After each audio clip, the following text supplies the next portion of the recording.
Que a graça e a paz do nosso Senhor Jesus Cristo esteja com todos vocês. Abram as suas Bíblias em João, capítulo 15. Faremos a leitura dos versos 1 a 12. Evangelho de Jesus Cristo, segundo escreveu João, capítulo 15. Leitura dos versos 1 a 12. Assim diz a palavra de Deus. Eu sou a videira verdadeira e meu pai é o agricultor. Todo ramo que estando em mim não der fruto, ele o corta. E todo o que dá fruto limpa, para que produza mais fruto ainda. Vós já estáis limpos pela palavra que vos tenho falado. Permanecei em mim e eu permanecerei em vós. Como não pode o ramo produzir fruto de si mesmo, se não permanecer na videira, assim nem vós o podeis dar, se não permanecerdes em mim. Eu sou a videira verdadeira, vós os ramos, que permanece em mim e eu nele. Esse dá muito fruto, porque sem mim nada podeis fazer. Se alguém não permanecer em mim, será lançado fora, à semelhança do ramo, e secará. E o apanham, lançam no fogo e o queimam. Se permanecerdes em mim e as minhas palavras permanecerem em vós, pedireis o que quiserdes e vos será feito. Nisto é glorificado meu Pai, em que deis muito fruto, e assim vos tornareis meus discípulos. Como o Pai me amou, também eu vos amei, permanecei no meu amor. Se guardares os meus mandamentos, permanecereis no meu amor. Assim como também eu tenho guardado os mandamentos de meu Pai, e no seu amor permaneço. Tenho-vos dito essas coisas para que o meu gozo esteja em vós, e o vosso gozo seja completo. O meu mandamento é este, que vos ameis uns aos outros, assim como eu vos amei. Amém, meus irmãos? Podem sentar. O tema da lição de hoje é Jesus Cristo, a base de nossa santidade.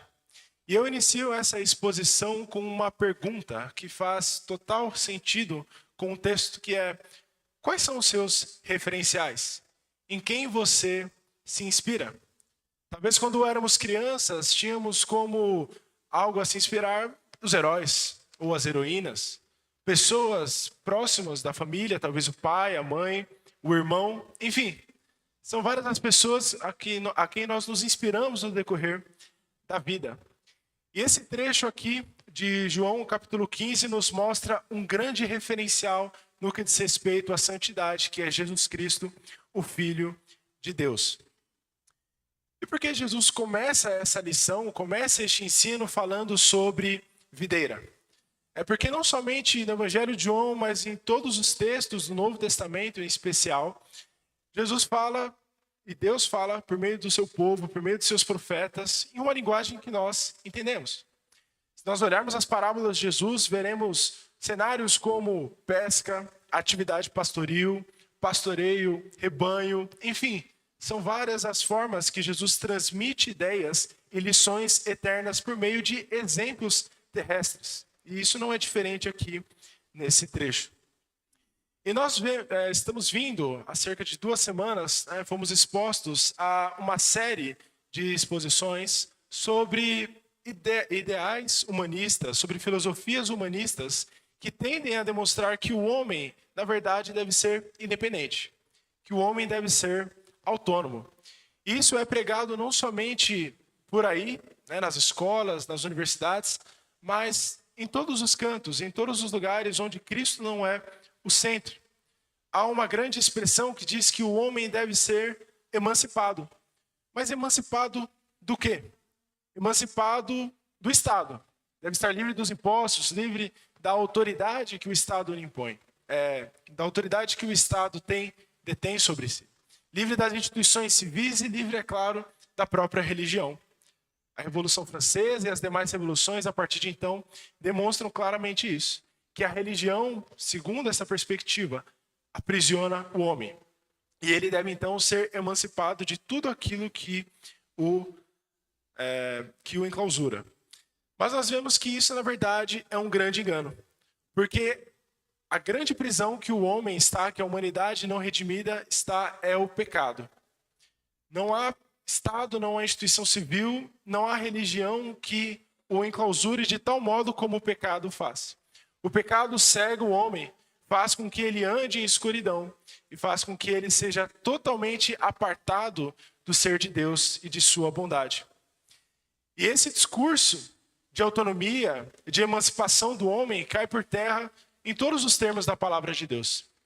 Nós vemos que Jesus Cristo, em seus ensinos, fala que nós somos totalmente dependentes dele para todas as coisas de nossa vida.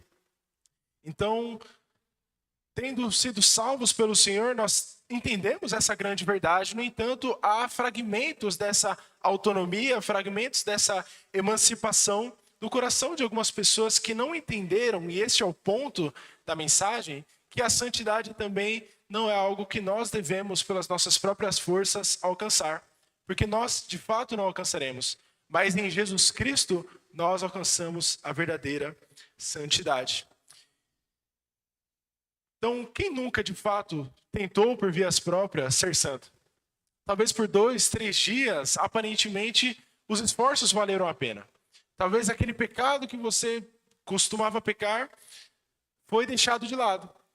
Mas, invariavelmente, meus irmãos, o pecado ele se torna contra o homem e aponta na nossa cara de que nós não conseguimos, por meios próprios, sermos santos. A santidade não é algo que nós, pelo próprio braço, conseguimos alcançar. É Jesus quem liberta o seu povo do pecado, é quem tira o pecado do seu povo e o conduz todos os dias em santidade. Então a base de nossa santidade, meus irmãos, está em Jesus Cristo. E graças a Deus por isso. E agora vamos verso a verso, extraindo lições sobre santidade, como nós dependemos do Senhor Jesus para andarmos em santificação. No primeiro verso, Jesus começa dizendo: eu sou a videira verdadeira. Essa expressão, eu sou, faz ressoar algo do Antigo Testamento. Quem aqui não se lembra quando Moisés estava pastoreando os rebanhos de Jetro, seu sogro, e de repente ele se depara com uma cena incrível. Uma sarça, uma árvore, está ardendo em chamas, mas ela não se consome. E ele então, ao tentar se aproximar daquela cena, ouve uma voz. E a voz diz: Moisés, tira a sandália dos seus pés, porque o lugar onde você pisa é terra santa. É claro, aquela região não era santa por si mesma, mas onde o Senhor Deus está, ali há santidade. Ali há uma necessidade do homem estar separado do mundo, separado das coisas que o influenciam, para estar na presença de Deus. E no desenrolar daquela conversa entre Moisés e Deus, Deus envia Moisés para ser um libertador do povo hebreu ali no Egito. Moisés diz: mas se alguém perguntar quem foi o Deus que me enviou, qual o nome desse Deus? E Deus diz: eu sou o que sou. Em uma tradução podemos dizer que seria algo mais como eu sou o que serei, no sentido de imutabilidade. O Deus de Moisés era o mesmo Deus de Paulo, era o mesmo Deus de Lutero e é o mesmo Deus de cada um de nós que estamos aqui reunidos. O grande eu sou, meus irmãos, não está adstrito a questões temporais. Ele não está limitado a um conceito, porque vocês vão concordar comigo que se eu conceituo algo, eu estou delimitando. Então o grande eu sou, ele é imutável. Ele de fato é invariável em seu ser e em suas qualidades. Então Jesus ele se utiliza dessa mesma expressão, ele diz: eu sou a videira verdadeira. E quando ele fala que ele se vale dessa mesma expressão, ele está atribuindo para si a mesma qualidade de Deus. Porque Jesus Cristo é o Deus encarnado, conforme nós vemos lá em João, no capítulo 1. Vemos que ele é a exata expressão do ser de Deus. Ele, de fato, é o próprio Deus. Então, ele se torna, meus irmãos, com base nisso, o Deus encarnado e o paradigma de todas as qualidades e de todos os padrões que o homem deve seguir. Se nós devemos ter um paradigma quanto ao amor, esse é Jesus Cristo. Quanto às boas obras, Jesus Cristo. E quanto à santidade, não é diferente. Nossa santidade deve imitar a do Senhor Jesus. E quando ele fala que ele não diz isso somente em João, no capítulo 15, mas em outras ocasiões, ele atrai para si essa qualidade, essa autoridade de Deus e de padrão para o seu povo, verdadeiramente como um referencial. No começo do Evangelho de João, ele diz: eu sou o pão da vida, e aquele que se alimentar de mim não terá mais fome. Quem tomar de mim não terá mais sede. Isso faz uma clara alusão ao que o povo hebreu passou nos 40 anos perambulando no deserto, onde o maná por todos os dias caía do céu. Mas aquelas pessoas que se alimentaram daquele pão vieram a morrer. Todos os dias elas tinham fome novamente. Mas nós que nos alimentamos do Senhor Jesus, nós não temos mais fome. Não temos mais sede, porque Ele é o pão vivo que desce do céu. Ele também diz: eu sou a luz do mundo. E quem está com Cristo, quem está em Cristo, não anda em trevas. Enxerga o caminho, enxerga a rota para a salvação, para o céu. Não tropeça porque está em plena luz do dia. Em um mundo de trevas e um mundo de escuridão, o Senhor Jesus é a grande luz que alumia todo homem. Ele também diz: eu sou a porta das ovelhas. Aquele que vem a mim, passa por essa porta, sai e acha pastagem, acha repouso, acha descanso. O Senhor Jesus é o descanso de todo crente que nele está. Ele também diz: eu sou a porta das ovelhas. Perdão, eu sou o bom pastor.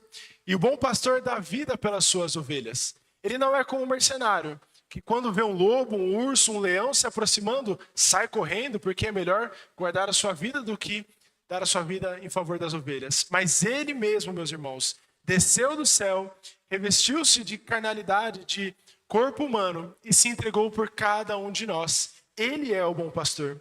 Ele também diz que ele é a ressurreição e a vida. Aquele que crê nele, ainda que morra, viverá eternamente. Nós, quando morremos e quando vemos alguém, algum familiar morrer, não temos uma esperança de que ele está agora no universo, de que ele faz parte daquilo que nós vemos, mas de que nós certamente o reencontraremos nos altos céus, junto com todos os irmãos de todas as épocas da igreja invisível. Então, Jesus é a ressurreição e a vida. E por último, ele diz que ele é a videira, que ele é o caminho, a verdade e a vida. Pode ser que você já tenha ouvido falar que há muitos caminhos para Deus. De que não importa qual religião você faça parte, qual doutrina você adira, mas todos os caminhos levam ao Senhor, todos os caminhos levam para o céu. E de que há inúmeras verdades em relação a Deus, em relação ao que é eterno, ao que é sobrenatural.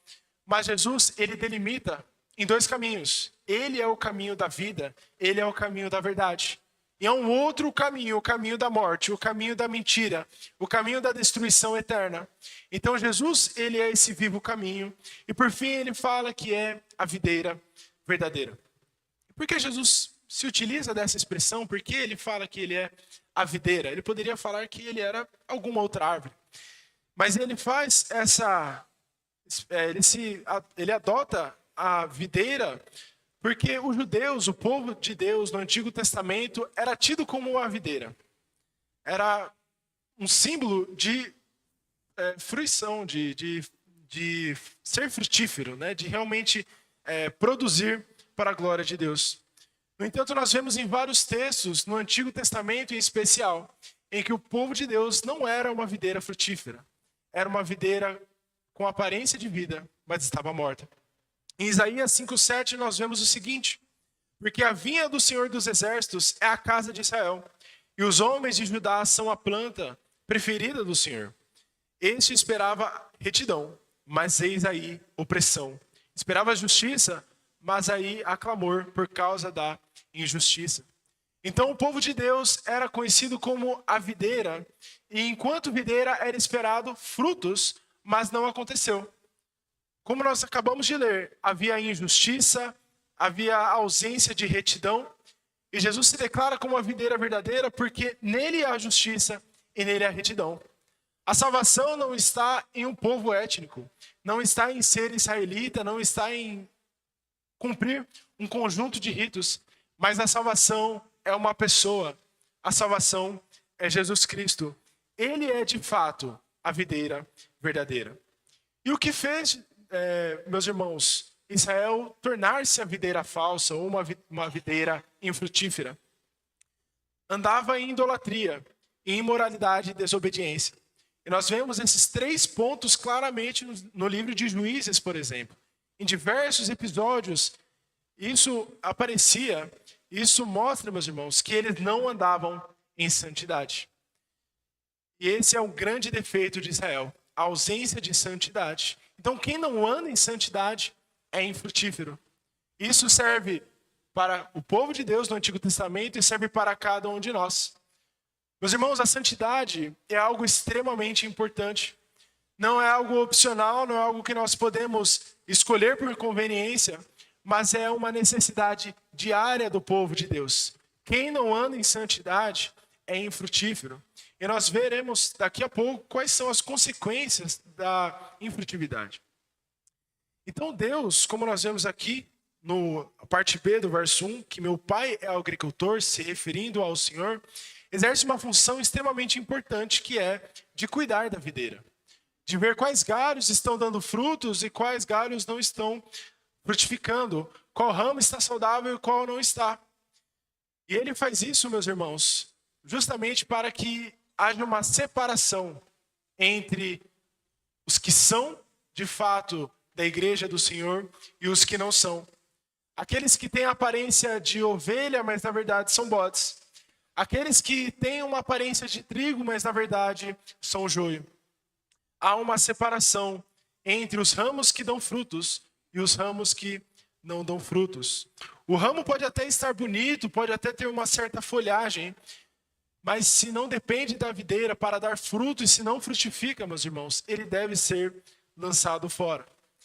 Então a base de nossa santidade, como nós vemos aqui, é em Jesus Cristo. Se você quer dar fruto, meu irmão, você deve estar em Jesus. Nós dependemos integralmente da videira. E os versos 3 e 4 nos mostram a consequência de não dar fruto e como isso é sério para a igreja do Senhor.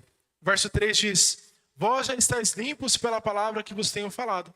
Permanecei em mim e eu permanecerei em vós. Como não pode o ramo produzir fruto de si mesmo, se não permanecer na videira. Assim nem vós o podeis dar, se não permanecerdes em mim. Como Deus limpa, meus irmãos, os galhos? Como Deus limpa os ramos que dão fruto? Pela palavra de Deus. É pela meditação na palavra em que todos os dias o Senhor Jesus faz uma limpeza no nosso interior, tira gradativamente o pecado que está enraizado em nossos corações para um caminho de santidade. E ele estabelece, meus irmãos, um padrão de santidade, como eu disse há alguns minutos, para que todo homem e toda mulher possam andar de forma santa diante do Senhor. Porque diz a Escritura: sede santos, porque eu sou santo. Isso é o próprio Deus falando. A necessidade de ser santo, porque Ele é santo. Mas o que não é, meus irmãos, ser santo? O que aparentemente pode ser santidade, mas não é santidade. Meus irmãos, santidade não é conhecer a palavra de Deus de capa a capa. No grego, no hebraico e no latim. Não é saber de cor onde estão as beatitudes, onde estão os frutos do Espírito. Caso fosse assim, Paulo, antes de ser encontrado pelo Senhor Jesus, andaria em santidade. Ele conhecia profundamente a palavra de Deus no Antigo Testamento. Ele era extremamente zeloso pelos ritos do judaísmo, mas ele não conhecia o Senhor. Ele não andava em santidade. E esse é um grande problema. Prestem atenção no que eu vou dizer agora, que pode ser que alguém conheça a palavra de Deus profundamente, mas tenha uma santidade rasa. Pode ser que ela aparente ter um grande conhecimento do Senhor, um grande conhecimento de sua palavra, mas não ande em santidade de forma alguma. E santidade também não é ser bondoso, não é fazer boas obras. Nós vemos, talvez à noite, especialmente nos dias mais frios, comunidades religiosas entregando roupa, comida para pessoas que estão em situação de rua. Vemos pessoas que dão seus próprios pertences para que o outro não esteja em falta. E nós olhamos para tudo isso e vemos que é bom, mas isso não traduz verdadeira santidade. Santidade não está restrito a atos de bondade. Não está em cuidar do próximo no sentido absoluto. Santidade também não é uma performance religiosa, meus irmãos. Você pode vir na igreja todos os dias Você pode ir em cada Atos 10. Você pode vir na escola bíblica dominical, vir no culto à noite, participar das orações, e você pode mesmo assim não ser santo. Você pode talvez participar de eventos religiosos, você pode ler livros, você pode ter uma aparência muito boa, mas você pode talvez não estar em santidade. Santidade também, meus irmãos, não está vinculado a uma função, a um cargo que alguém exerce na igreja. Pode ser que alguém seja presbítero, diácono, pastor, que pregue na escola bíblica dominical, que pregue no culto à noite, ou que faça cruzadas evangelísticas, mas não esteja em santidade. Então, se tudo isso não é santidade no sentido absoluto, quais são as marcas de alguém que anda em verdadeira santidade? É aquele que cresce em humildade. É aquele que reconhece a sua própria indignidade diante do Senhor, que vê a graça e a salvação de Deus e entende o seu estado de profunda pecaminosidade, como nos diz lá em Efésios, no capítulo 2. Homens e mulheres de Deus, no Antigo e no Novo Testamento, demonstram claramente essa humildade. Quantas vezes Paulo, Moisés e os discípulos diziam que eram incapazes de fazer aquilo, de fazer a missão do Senhor? Alguém que anda em santidade, cresce em humildade, sabendo de sua própria indignidade. Aquele que cresce em santidade também cresce no domínio próprio, no domínio sobre o pecado, sobre o mundo, sobre a carne, sobre o diabo, o inimigo das nossas almas. É aquele que entende a necessidade de andar justamente separado do mundo, separado das influências malignas, separado daquilo que traz mal ao corpo de Cristo. Aquele que anda em santidade, anda em domínio próprio. É aquele que está com uma vida marcada por conversas e por hábitos espirituais. E por fim, é aquela pessoa que cresce no amor para com o próximo. Eu diria que esse talvez é um dos mais difíceis de alcançar. Porque nós podemos dizer nominalmente que amamos o nosso próximo. E que daríamos talvez até a nossa própria vida pelo nosso próximo. Mas quando colocamos o pé fora da igreja, quando saímos do Atos 10, quando saímos de reuniões, a coisa muda. Não exercemos esse amor ao próximo nas coisas mais simples. Em ceder ao próximo talvez um benefício, preferimos não ceder em benefício do nosso próximo para beneficiarmos a nós mesmos. E aqui eu falo em exemplos muito ordinários, mas que demonstram a questão do amor ao próximo. Talvez ceder um lugar no ônibus quando está lotado. Talvez isso seja demonstrar amor ao próximo. Talvez deixar que alguém que esteja com menos produtos passar à frente na fila do caixa. São coisas simples do dia a dia que demonstram como nós, às vezes, não amamos o nosso próximo. E se não amamos das coisas mínimas, como amaremos das coisas máximas? Como cuidaremos do nosso próximo quando ele estiver em verdadeira necessidade? Então, aquele que está em santidade, aquele que está em Jesus, ele cresce em amor. E como nós devemos crescer, meus irmãos, em santidade? Um método muito simples. Não há segredo para a santidade. Por meio da oração, da leitura da palavra, da comunhão com os irmãos e da participação dos sacramentos. Aquele que não vem à igreja, meus irmãos, aquele que abandona a comunidade da fé, tenham certeza disso, não está em santidade. Aquele que não se apega ao que está escrito nas Sagradas Letras, não anda em santidade. Aquele que não ora habitualmente, que não se apresenta diante do Senhor, não anda em santidade. É necessário, meus irmãos, usarmos dos meios de graça para crescermos em santidade, para que não sejamos cortados da videira que é o Senhor Jesus. E aí vem o verso 5 e 6. Eu sou a videira verdadeira, vós os ramos. Quem permanece em mim e eu nele, esse dá muito fruto, porque sem mim nada podeis fazer. Se alguém não permanecer em mim, será lançado fora à semelhança do ramo, e secará, e o apanham, lançam no fogo e o queimam. Os ramos aqui, meus irmãos, são os discípulos de Cristo. Há discípulos que estão enraizados na videira verdadeira, mas há outros discípulos que não estão enraizados verdadeiramente, que não produzem fruto. Como que eu posso comprovar isso para vocês? Lá em João, no capítulo 13, não é necessário voltar. Nós vemos que Jesus Cristo está reunido com os seus discípulos. Passam-se alguns trechos e o traidor é indicado. Judas é apontado como aquele que iria trair o Senhor Jesus. E ele sai daquela reunião.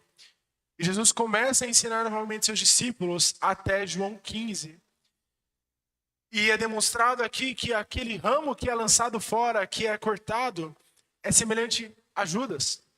E qual a semelhança de Judas, meus irmãos? Alguém que andou com Jesus por 3 anos durante o seu ministério. Aquele que carregava a bolsa do dinheiro do ministério de Jesus, ele era o tesoureiro.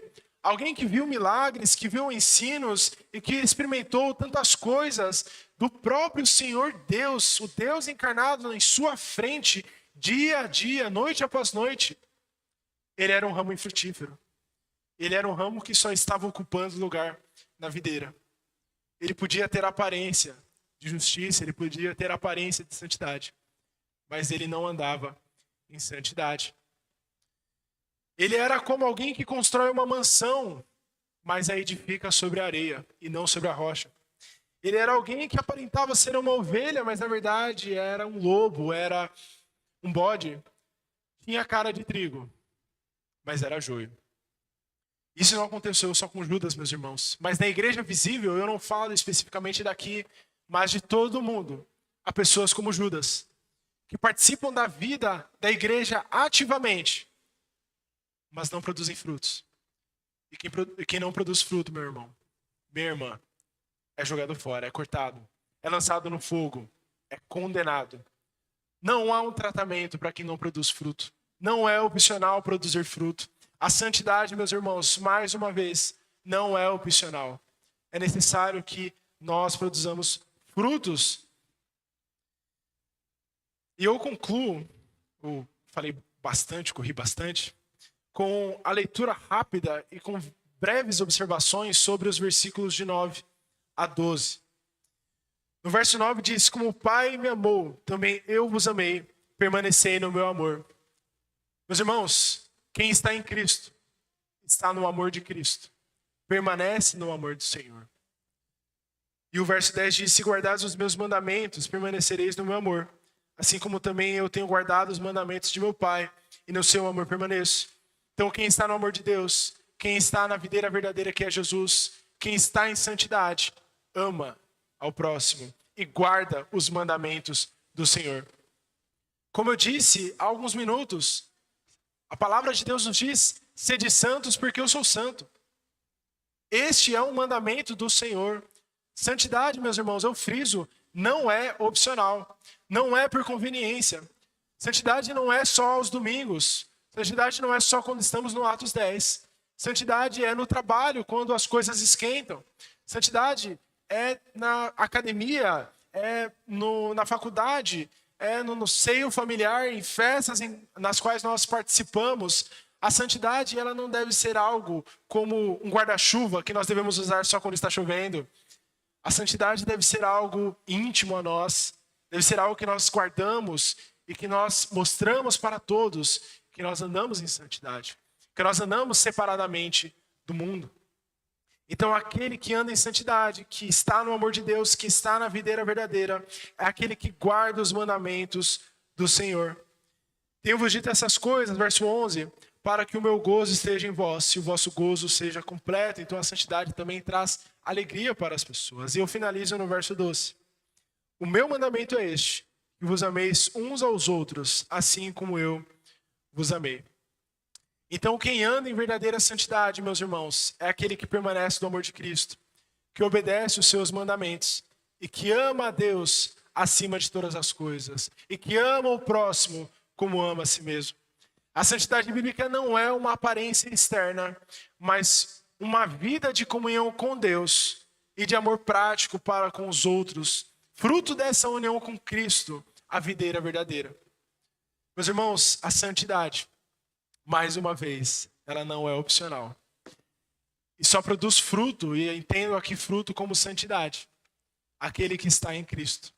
E só está em Cristo quem obedece os seus mandamentos. E o mandamento do Senhor é amar. Ame a Deus acima de todas as coisas, ame o seu próximo como a si mesmo. Amém, meus irmãos? Vamos nos colocar de pé, fazer uma oração.